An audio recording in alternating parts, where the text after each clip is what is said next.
In a leafy corner of Bawal National Park, a high-stakes courtship is taking place.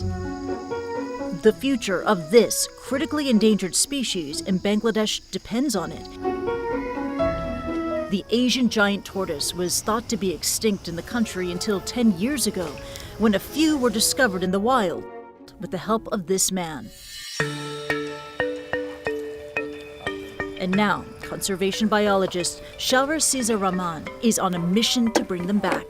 We realize if we want to prevent extinction of the species from Bangladesh, we must take drastic efforts. Rahman runs a conservation and breeding center for 4 critically endangered species of turtle and tortoise in an effort to help restore their populations in the wild.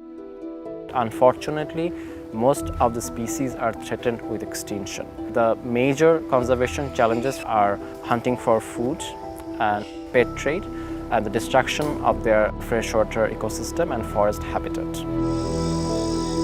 On the front line is the Chittagong Hill Tracts, a remote region on the Bangladeshi border with India and Myanmar, considered a biodiversity hotspot, but one that is threatened by poaching, logging, and agricultural development.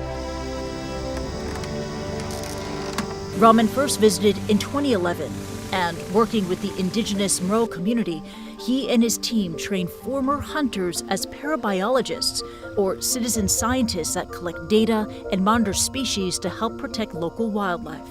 We are empowering them to be the guardian of the ecosystem that they have been protecting for hundreds of years. Those people become the ears and eyes for conservation. And eventually, when the species are released back in the wild, these are the individuals who will be monitoring them every day.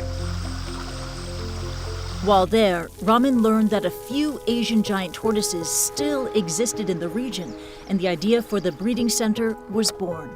These juveniles have been bred from specimens rescued from hunters by Rahman's team of parabiologists, like Pashing Mro. In the past, our family hunted, but today we don't hunt the tortoises. We make people understand not to hunt them as they are on the verge of extinction. I feel very happy to work on it. If we don't, the tortoises will have vanished from the world. The captive bred critical endangered Asian giant tortoises, which are bred here in our center for the first time in Bangladesh. We'll be releasing these individuals back in the wild end of this year. His hopes for the future of this species in Bangladesh, slow and steady wins the race. I do believe there are reasons to be optimistic, and it all depends on us and the future generation to make that decision and to take action. This is a planet worth protecting. Tell us how you're answering the call with the hashtag #CallToEarth.